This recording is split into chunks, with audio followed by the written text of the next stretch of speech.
예, 우리 그리스도인들의 여러 가지 특징들이 있지만 그 중에 가장 어떻게 보면 중요하다고도 볼 수 있고 가장 뚜렷한 특징이 있다면 무엇일까요? 그것은 바로 거룩함이라는 것입니다.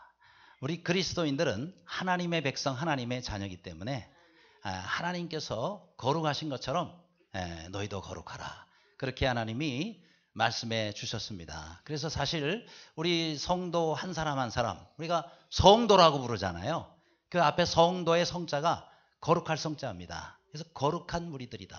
우리가 죄인이지만 주 예수 그리스도 우리 주님의 십자가의 보혈의 공로로 말미암아 우리 모두가 예수 그리스도를 나의 구주로 영접하면 우리의 모든 죄를 우리 하나님께서 용서해 주시고 거룩한 하나님의 자녀로 삼아 주셔서 영원한 천국에서 거하도록 우리에게 은혜를 베풀어 주셨습니다.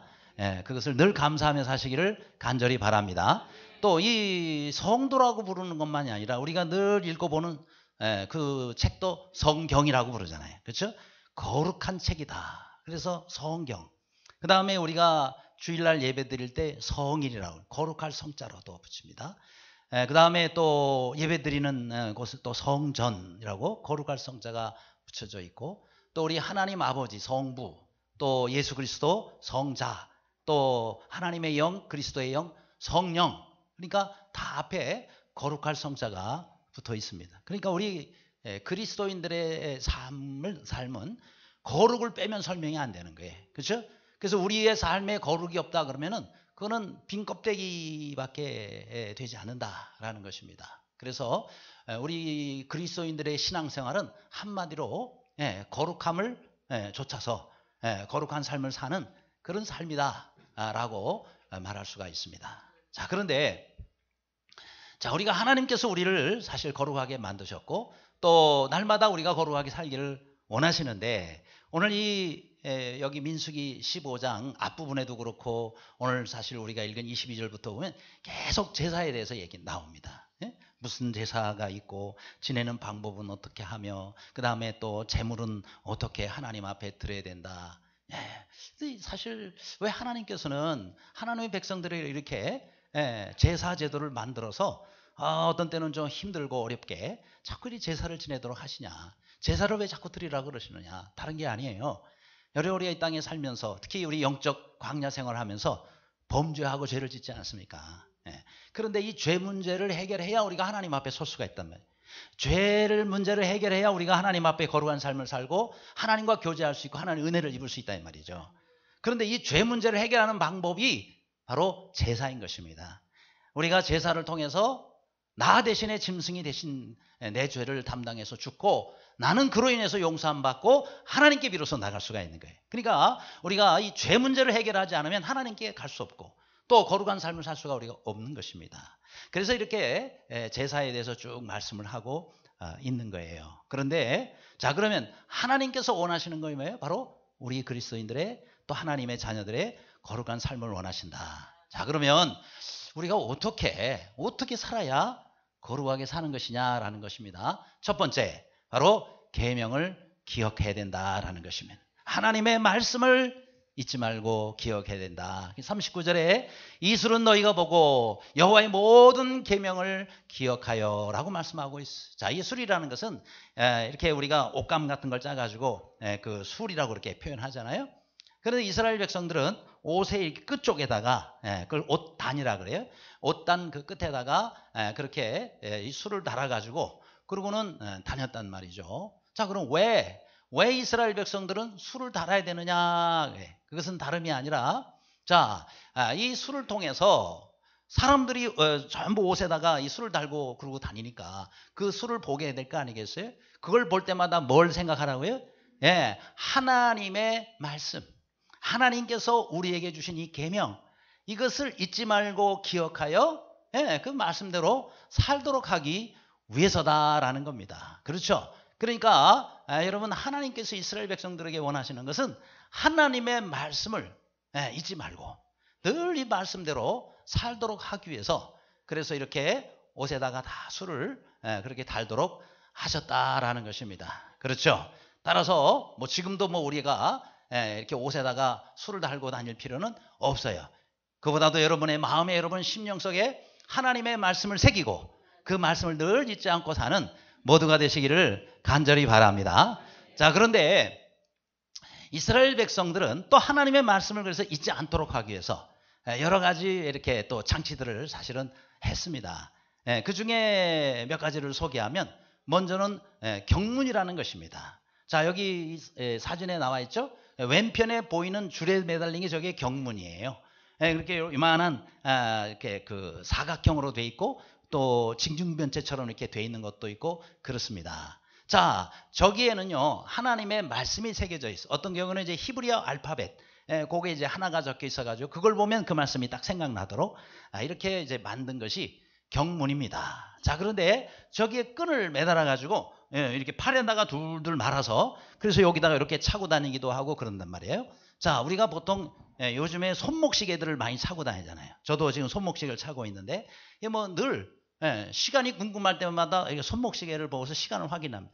그런 것처럼 이스라엘 백성들은 늘 이렇게 손목에다 메고 다니면서 그러면서 이걸 늘 보는 거예요. 그래서 아하, 하나님의 말씀, 하나님의 말씀, 이걸 잊지 않고 기억하도록 한 것이다. 또 어떤 사람들은 이게 이마에다가 달고 다녀.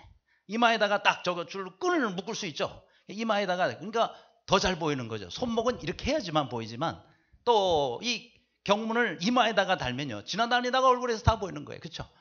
사람 만나면 뭐 여기다 그죠? 너희 하나님을 뭐 경외하라, 하나님 말씀을 순종하라, 이런 말씀들이 여기에 있단 말이에요. 훨씬 더 잘 보이죠. 그렇죠? 그렇게 이스라엘 백성들은 했고, 또 옆에 있는 오른쪽에 있는 게 메주자라는 겁니다. 자, 이 메주자라는 것은 요즘에도 이스라엘 백성들은요 집에 들어갈 때나 호텔에, 유대인 그 이스라엘 가보면은 호텔에도 전부 입구에 이게 붙어 있어요. 그러니까 이스라엘 백성들은 문설주나 아니면 문에 들어가는, 집에 들어가는 입구에다가 전부 메주자를 다 붙여놨어요. 저 열면 저 안에 성경 말씀들이 쫙 이렇게 적혀 있습니다. 뭐라는 거예요? 집에 들어가면 나오고 할 때도 항상 하나님의 말씀을 잊지 말고 기억하며 살아라 라고 그렇게 말씀하고 있는 것입니다. 여러분 그저 신명기 6장에 보면은 쉐마 이스라엘, 이스라엘아 들으라 하면서 하나님께서 그들에게 아주 강조하시며 주시는 말씀이 나오죠. 그러면서 거기에 뭐가 있냐면 여호와를 잊지 말라는 거예요. 여호와를 잊지 말라. 그러면서 율법, 하나님이 주신 율법을 잊는 것은 곧 여호와를 잊는 것이니, 말씀을 잊어버린다는 것은 하나님을 잊어버리는 거예요. 그만큼 이스라엘은 하나님의 말씀을 귀히 여겼단 말이죠. 또 호세아 4장에 보면은 거기에는 이런 말씀이 나옵니다. 너희가 여호와의 율법을 잊었으므로 나는 너희의 자녀들을 잊으리라. 그러니까 하나님의 말씀을 이스라엘 백성이 잊으니까 나는 너희와 너희 자손들을, 너희의 모든 자녀를 나중에 잊어버리라. 하나님께서 잊어버렸다는 얘기는 뭐죠? 상관없다는 거예요. 나는 이제 너희들 책임 못 지겠다는 거예요. 이야, 무서운 말씀입니다. 그러니까 여러분, 우리가 신앙생활하면서 우리 신앙생활의 기준이요, 우리 생활의 기초가 뭐예요? 하나님의 말씀입니다. 아무쪼록 여러분 이 말씀을 잊지 말고 늘 말씀을 적용하면서 사는 모두가 되시기를 간절히 바랍니다. 여러분 저 미국의 그 달라스에 가면은 미국의 아주 유명한 그런 교회가 있어요. 몇 년 전에 제 아내와 더불어서 저도 이제 교회 방문도 했고 했는데, 자, 그 교회 담임이 바로 조엘 오스틴 목사님입니다. 그 교회 이름은 이제 레이크우드 교회죠. 큰 그 체육관을 빌려가지고 거기서 이제 예배를 드리고 하는데, 자, 이분이 이제 그 쓴 책 가운데 최고의 삶이라는 그런 책이 있습니다. 우리나라에도 번역이 되고 전 세계적으로 베스트셀러가 된 책이기도 하죠. 그런데 자, 이 조엘 오스틴 목사님이 쓴 바로 이 최고의 삶의 핵심 내용이 뭐냐면은, 최고의 삶은, 우리 그리스도인들의 최고의 삶은 하지만 신앙에 기초해서 사는 신앙이다, 이렇게 얘기를 합니다. 아니 도대체 하지만 신앙이 뭐냐? 바로 우리가 이제 이런 일을 당할 수 있잖아요. 우리가 뭐 사회생활을 하고 또 신앙생활을 하면서 아주 정말 힘들 때가 있어요. 정말 살기가 힘들 때가 있어요. 그럴 때 일반인들 같으면은 살기 힘드니까 그냥 다 때려쳐 집어쳐 이럴 수가 있는데, 우리는 그렇게 살면 안 된단 말이에요. 우리 그리스도인들은 하지만, 이게 들어가야 돼요. 너무 살기 힘들지만은 하지만 하나님께서 내게 반드시 이 모든 환경을 이기게 해 주실 것이다. 아멘. 예, 여러분 힘들 때마다 하지만 신앙을 부르짖으시길 바랍니다. 하지만 물론 힘들지만 하나님께서 분명히 나를 이기게 해 주실 거야. 또 어떤 분은 이런 사람이 퇴직금을 다 날려버려서 뭐 사기를 당할 수도 있고 아니면은 또 뭐 사업을 잘못해가지고 퇴직금 다 날라갈 수 있죠. 그냥 죽어버려. 여러분 일반인들은 그럴 수 있습니다. 그러나 여러분 우리 하나님 믿는 사람은 어떻게 해야 돼요? 하지만 하나님께서는 더 좋은 기회를 내게 주실 거야.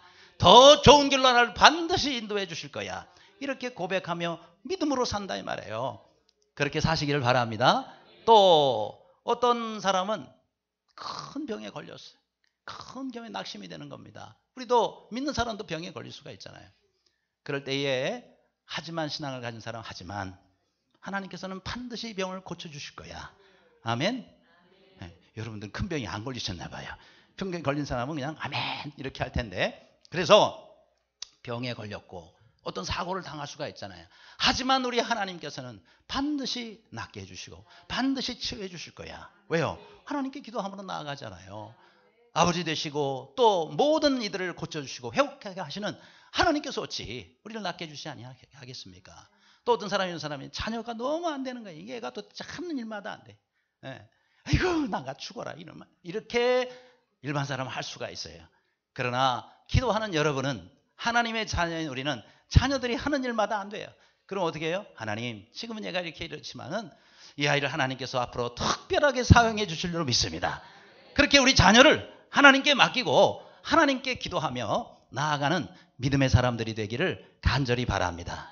그렇잖아요. 어렵고 힘들 때에 좌절하고 낙심하지 말고 나와 함께 하신 하나님, 내게 이 믿음을 주신 그 하나님, 나의 영원한 주인 되신 그 하나님, 그 하나님께서 나와 함께 하시고 그 하나님이 나와 함께 계시기 때문에 반드시 이길 줄로 믿습니다. 그렇게 여러분 고백하며 믿음으로 사는 여러분 되시기를 주님의 이름으로 축원합니다. 두 번째로 우리가 거룩하게 사는 삶은요, 계명을 준행해야 된다 그랬어요. 39절에 여호와의 모든 계명을 기억하여 준행하고 라고 말씀했어요. 자, 우리가 신앙생활할 때 하나님의 말씀을 듣고 기억하는 것 중요하다 그랬어요. 그러나 기억하는 것으로만 그치면 안 됩니다. 반드시 하나님의 말씀을 기억했다면 그 말씀대로 순종하고 그 말씀대로 지키며 그 말씀대로 살기를 간절히 바랍니다. 자, 우리 하나님께서는 이렇게 하나님의 말씀을 우리가 기억할 뿐만 아니라 말씀대로 순종하고 살려고 하는 그 사람에게 하나님의 은혜를 베풀어 주시는 것입니다. 여러분 야고보서 1장 22절에 이렇게 말씀하고 있습니다. 너희는 말씀을 행하는 자가 되고 듣기만 하여 자신을 속이는 자가 되지 말라. 하나님 말씀 들을 때 우리 아멘 해야 되잖아요. 오늘 말씀 들을 때에 아멘 하시기 바랍니다. 이 아멘 소리가 나오는 것을 통해서 우리가 적용하고 그 말씀 역사가 일어나지만은 그러나 아멘만 하고 돌아가서 행하지 않는다. 그죠? 아멘만 하고 잊어버리고 행하지 않는다. 그렇다면 자신을 속이는 자가 된다. 왜? 아멘이 무슨 뜻이에요? 그 말씀대로 그대로 이루어질 줄 믿습니다. 또 그 말씀대로 내가 살겠습니다 하는 믿음의 고백 아니겠습니까? 그러니까 여러분 우리가 말씀을 듣는 것으로 그치지 말고 말씀을 행하는 자가 되자라는 것입니다. 그래요, 우리가 듣기만 하고 행하지 않는 신앙, 듣기만 하고 행하지 않는 그 믿음의 위험성이 있습니다. 자, 그 다음 한번 보여주시죠.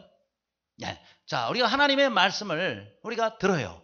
그런데 그대로 행하지 않으면 매우 위험한 신앙생활을 하고 있는 거예요. 왜 그런지 아세요? 예를 들어 이런 것이죠. 쓰나미가 몰려온다 그래요. 지난번 인도네시아의 큰 쓰나미 때문에 아직도 복구가 안 되고 아직도 몇 명 죽었는지도 모릅니다. 수천 명이 또 지진과 쓰나미로 죽었어요. 자, 그럼 이렇게 얘기를 합니다. 쓰나미가 몰려온다고 먼저 정부에서 발표를 했다가 나중에 30분 만에 걷어들이면 우리 잘못 발표했다. 아니다. 그래가지고 더 많은 사람이 죽어요. 그런데 예를 들어서 그 발표대로 예를 들어서 야, 쓰나미가 옵니다. 피하세요. 그럴 때 알았어요. 그러고 가만히 있으면 어떻게 해요? 알았어요. 그러고 가만히 있으면 어떻게 해요? 다 죽는 겁니다. 그렇잖아요? 쓰나미가 옵니다. 어떻게 해요? 막 도망가야 되는 겁니다. 그렇죠? 산으로 올라가고 차 타고 빨리 그 자리를 피해야 되는 거예요. 안 그러면 다 죽어요. 우리가 하나님 말씀을 듣지만 그 말씀대로 행하지 않는 것은 마치 이와 다를 바가 없는 신앙생활이다라는 것입니다. 그러므로 여러분이 하나님의 말씀을 우리가 들으면 그 말씀대로 그대로 순종해야 된다라는 거예요.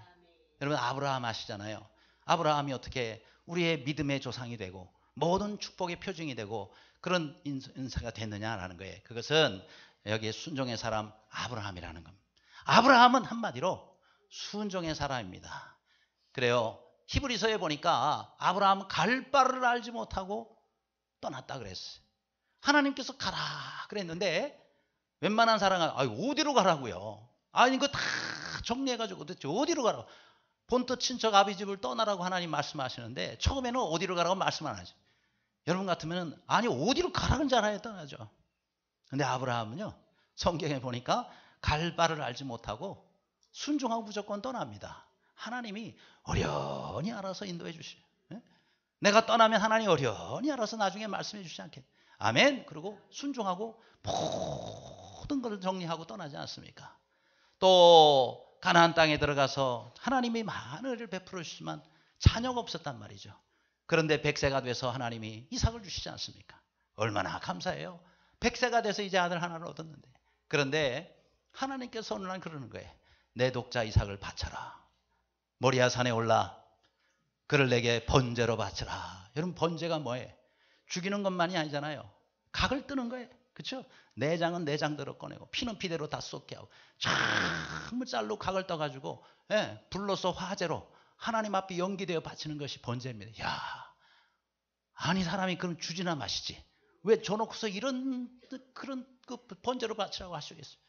웬만한 사람 같으면요 믿느니 안 믿느니 뭐 난리가 날 겁니다. 야, 그런데 아브라함은요 하나님 말씀하자마자 아멘. 그리고 그 다음 새벽에 뭐가 그리 급하다고 새벽에 전부 장구를 갖추고 그 다음에 이삭을 데리고 모리아 산으로 3일길 모리아 산으로 떠나지 않습니까? 하나님께서 얼마나 이 아브라함의 믿음을 통해서 감동을 받으셨을까요? 그렇죠? 바로 아브라함은 한마디로 순종의 사람이다. 예수님도 그러잖아요. 예수님도 이 땅에 오신 것 자체가 순종하지 않으면 어떻게 사람의 몸을 이으셨겠냐고요. 또 십자가에 달려 그 모진 고난과 그 십자가의 고통, 사람이 상상할 수 없는 고통을 받으셨단 말이죠. 그러면서 그 고통을 받기 전에 하나님 앞에 밤새 부르짖으며 기도합니다. 내 원대로 마옵시고 아버지의 원대로 되기를 원하나이다. 그렇죠? 내 원대로 마옵시고 아버지의 원대로. 예수님은 죽기까지 십자가에서 끝까지 순종하셔서 이 땅의 모든 사람들을 구원하시는 그런 은혜를 우리에게 베풀어 주지 않으셨습니까? 오늘도 우리가 우리 주님을 닮아 우리 주님의 이런 순종, 아브라함의 이런 순종을 담는 우리 모두의 삶이 되기를 간절히 바랍니다. 제가 얼마 전에 어떤 한 잡지를 읽었는데요. 그 기독교 잡지에 어떤 한 코너가 있어요. 보니까 목회의 향기라는 그런 코너가 있어요. 아마 늘 이게 책이 나올 때마다 저 항목에 아주 이렇게 목회를 정말 은혜롭게 하시는 목사님들을 한 분 한 분 이제 소개를 하는 코너 같아요. 근데 이번에 이제 그 책을 보니까 거기에 한 목사님이 소개가 되더라고요. 저 대구에서 목회하시는 분인데 이제 그 목사님이 하나님 앞에 늘 감사하는 게 하나 있어요. 그 교회 성도 가운데 한 성도가 그렇게 본인 목회 위로가 된대. 그 성도를 통해서 많은 위로를 받는 거를 거기다 이제 간증을 하시더라고요. 그런데 그 성도는 그 교회에 왔을 때 안 믿는 사람이 처음에는. 그래서 전도를 받아 교회에 왔는데 이분이 그 교회에 와서 이제 신앙생활 하면서 믿음이 이제 점점 이렇게 자라가지 않겠습니까?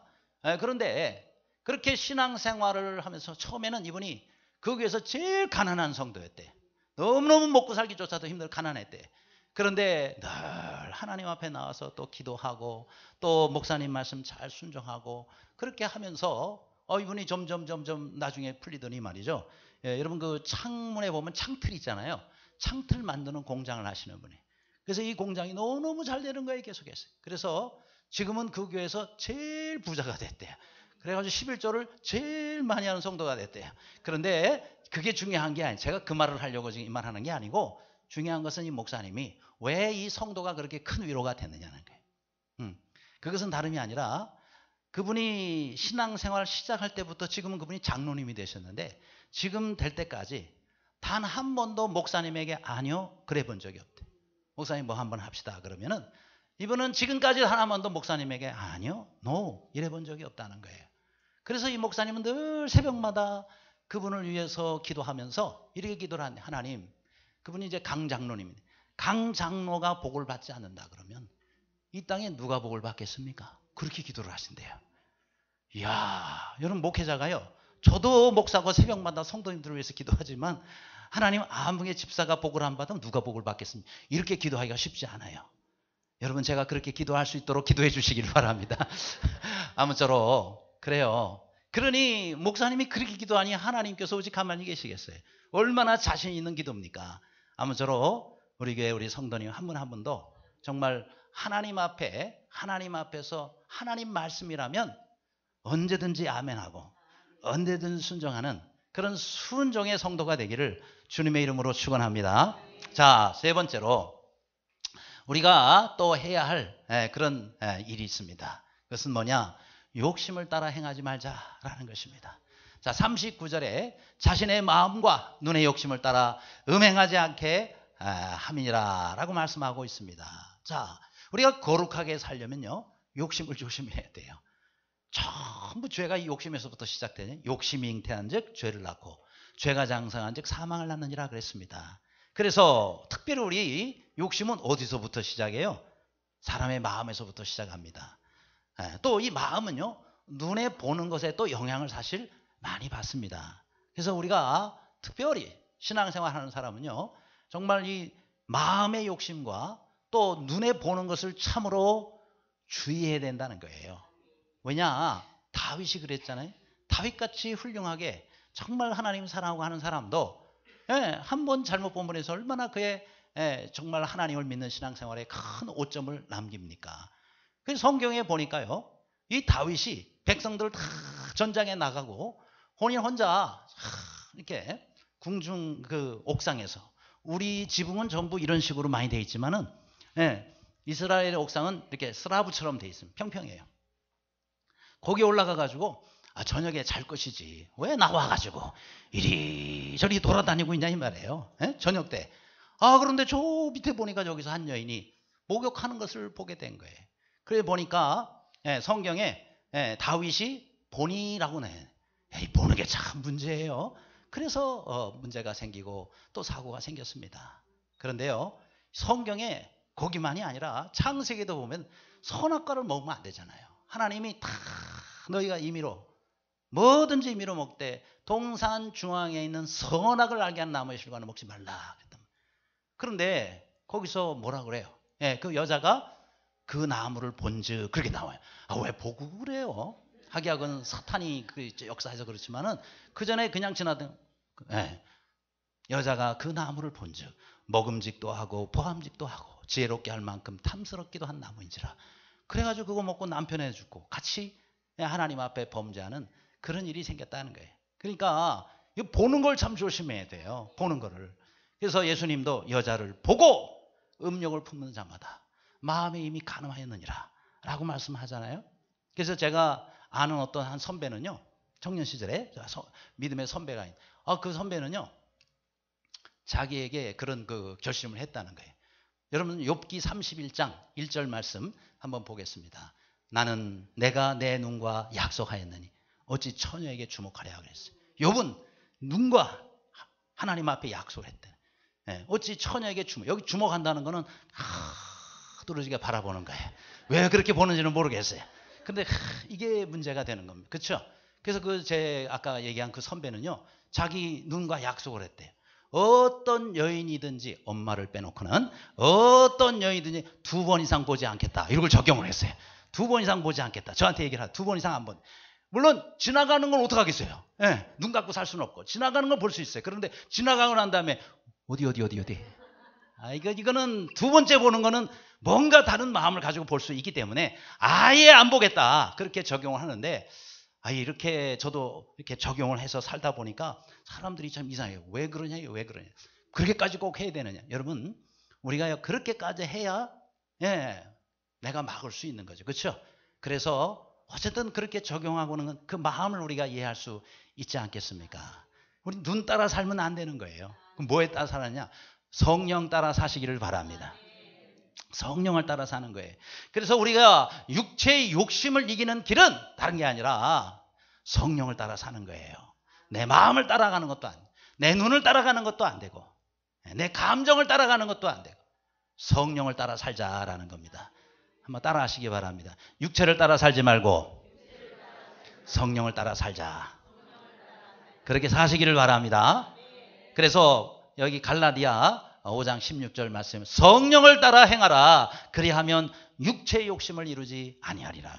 육체의 욕심을 우리가 따라가지 않는 한 가지 길이 있다면 그것은 바로 성령을 따라가는 거예요. 내 심령을 성령으로 채우시기를 바랍니다. 내 심령을 성령으로 가득 채우시기를 바랍니다. 그래서 그 성령을 따라서 성령님이 해라, 그럼 아멘 하고, 하지 마 그러면 하지 않는 그런 신앙, 그게 바로 뭐예요? 성령을 따라 사는 삶이요. 그런 사람이야말로 육체의 욕심을 우리가 이길 수가 있는 것입니다. 아멘. 키엘 케고라는 사람이 있어요. 이분이 귀분 얘기를 그의 책에서 종종 합니다. 한 귀분이 있었어요. 근데 이분은 크리스찬이래요. 하나님을 잘 믿는 사람이라 그래요. 그런데 이분이 한 번은 마차를 타고, 물론 이제 마부가 앞에서 이렇게 말을 이제 또 끌었겠죠. 그래서 이제 어느 극장을 들어가서 이렇게 연극을 봅니다. 그 당시에는 또 연극을 주로 했었어요. 그래서 들어가서 열심히 보고 있는데 한 불쌍한 사람을 연극 중에 한 불쌍한 사람, 어떤 사람이 긍휼히 여기지 않고 막 이제 함부로 하는 거예요. 그러니까 막 이분이 일어나가지고 그냥 막 욕을 하고 그랬대. 욕을 하는 거예요. 그런데 그 순간에 지금 이 여인이 들어가서 연극을 보고 있는 동안에 이 마부는요, 이 사람을 모시고 온 이 마부는 그 추운 곳에서 밖에서 확 떨고 있는 거예요. 그 누구의 모습이에요? 불쌍한 사람을 긍휼히 여기지 않는 본인의 모습인데, 본인은 까맣게 그 사실을 잊어버리고 열심히 오면서 오히려 그 사람을 막 욕을 하고. 근데 사실 그게 자기가 자기한테 욕하는 거나 마찬가지예요. 여러분, 사람은 이렇게 모순됩니다. 그래서 파스칼은 이런 얘기를 했어요. 인간은 모순의 주인이다. 가장 모순된 삶을 사는 사람들이 바로 사람이라는 거예요. 만물보다 거짓되고 심히 부패한 것은 사람의 마음이라. 이를 누가 능히 알려마는 이라고 레위기에서는 말씀하고 있습니다. 가장 부패한 것이 사람의 마음. 여러분, 하나님 마음을 가장 아프게 하는 존재가 짐승이 아니에요. 물속에 있는 물고기들이 아니에요. 가장 하나님의 마음을 고통스럽게 하고 가장 하나님의 마음을 슬프게 하는 사람은 바로 사람입니다. 우리 사람이 모순덩어리예요. 그렇잖아요. 얼마든지 우리는 내가 말하고 내가 주장하는 삶과 다른 모습으로 우리는 얼마든지 살아갈 수가 있다는 거예요. 그래서 D.L. 무디 목사님은 이렇게 설교를 합니다. 어찌 우리 믿는 성도들이 하나님을 전능하신 하나님이라 그러면서 왜 그 하나님을 의지하지 않고 삽니까? 우리 예수님을 주여 그러면서 왜 주님 말씀하시는 것을 불순종하며 삽니까? 우리 주님은 모든 것을 가지고 있는 부여한 자로 하면서 왜 그 주님께 기도하지 않습니까? 라고 D.L. 무디 목사님이 굉장히 강하게 그 말씀을 하는 거예요. 그래, 우리가 하나님을 믿는다 하면서 하나님의 뜻대로 살지 못하고 하나님을 주라고 부르면서 주님의 말씀대로 불순종하며 사는 우리의 모습이 얼마나 모순되냐 이 말이에요. 우리가 우리 스스로를 돌아보고 우리 하나님께서 말씀하시고 하나님이 뜻하시는 대로 순종하며 사는 우리 모두의 삶이 되기를 간절히 바랍니다. 끝으로 우리가 거룩하게 살려면 단호하게 죄를 끊어야 된다 그랬어요. 그래서 36절에 온 회중이 그를 진영 밖으로 끌어내고 돌로 그를 쳐 죽여서 여호와께서 모세에게 명하신 대로 하니라 이렇게 말씀해서, 자, 이 말씀은요 참 우리가 받아들이기 쉽지 않은 말씀이기도 해요. 왜냐? 여러분, 이스라엘 백성들이 하나님께서 말씀하신 대로 그것을 순종하면서 그러면서 이제 율법을 지켜나가기 시작합니다. 그런데 여러분, 십계명에도 나오지만 안식일을 거룩하게 지키라 그랬잖아요. 그래, 이스라엘 백성들은 안식일을 거룩하게 지켜야 되는데 안식일 날에 한 사람이 산에 가서 나무를 한 거예요. 그 사람들이 그걸 붙잡아다가 모세에게 어떻게 하면 좋을까 이 사람을, 그리고 데려왔어요. 근데 거기에 대해서 구체적으로 하나님 말씀이 없었기 때문에 모세도 어찌할 바를 모르고 이 사람을 일단 가두라 그랬어요. 그러고 난 다음에 하나님께 여쭤본 거예요. 하나님, 이 사람이 안식일을 범하여 산에 가서 나무를 안식일 날 했습니다. 어떻게 하면 좋겠습니까? 하나님이 하신 말씀 뭐라고요? 진영 밖으로 끌어내고 돌로 그를 쳐 죽여라.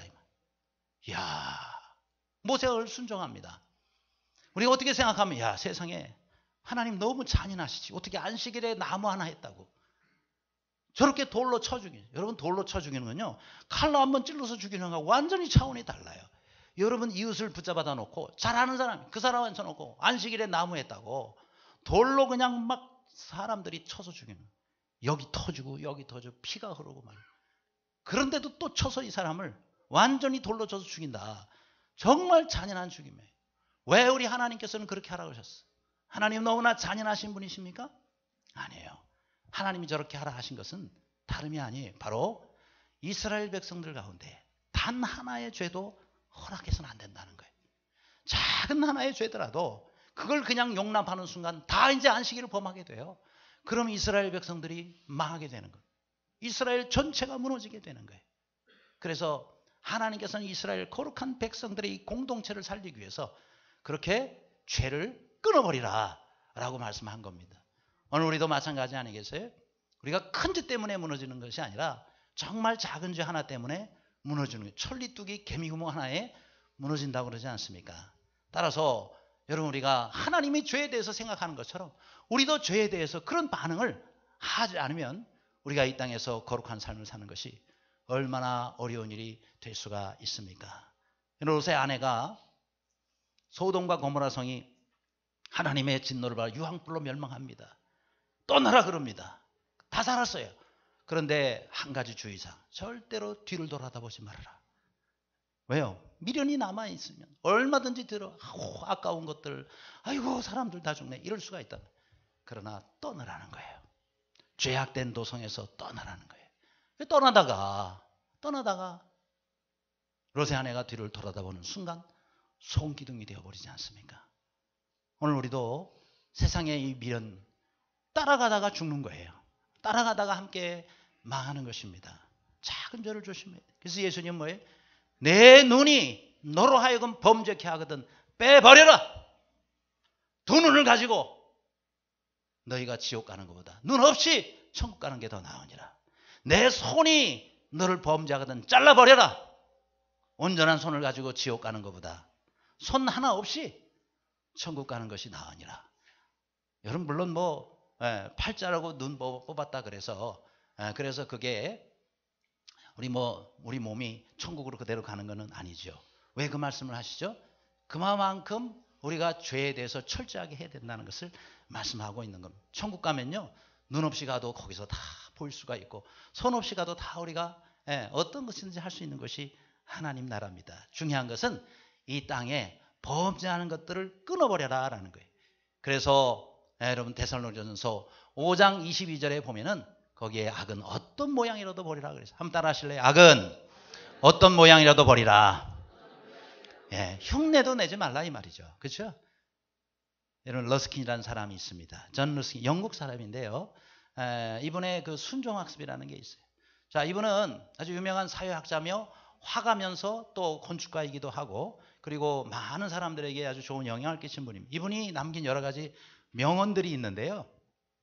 명언 가운데 어떤 개념이 인생은 흘러가는 것이 아니라 쌓는 것이다 라고 얘기를 합니다. 우리는 종종 하루하루 그냥 흘러가는 인생 이렇게 얘기를 하지만 저분 얘기는 인생을 흘러가는 게 아니에요. 반드시 악한 사람은 악을 쌓고 선한 사람은 선을 쌓고 우리 매일매일 우리 인생은 쌓는 인생이라는 거예요. 우리 주님 앞에 설 때에 우리가 쌓은 것을 가지고 평가를 받습니다. 공적이 마지막에 우리가 어떤 인생을 살았는지 밝혀준다 그랬잖아요. 우리 인생은 흘러가는 게 아니에요. 다 쌓이는 겁니다. 뭘 쌓으냐가 참 중요한 것이겠죠. 이분이 또 한 얘기 중에 하나가 무슨 얘기를 했냐면 이 세상에 나쁜 날씨는 없다 그런 얘기도 했어요. 이 세상에 나쁜 개는 없다 뭐 그런 프로그램도 있던데 이 세상에 나쁜 날씨는 없다는 거예요. 햇빛은 너무너무 달콤하고 비가 오면 아주 물이 막 너무 상쾌하고 또 바람이 불면 너무 시원하고 그리고 또 눈이 오면 너무 흥분되고 그러니까 날씨 종류만 다를 뿐이지 다 하나님이 주신 날씨고 다 좋다는 거예요.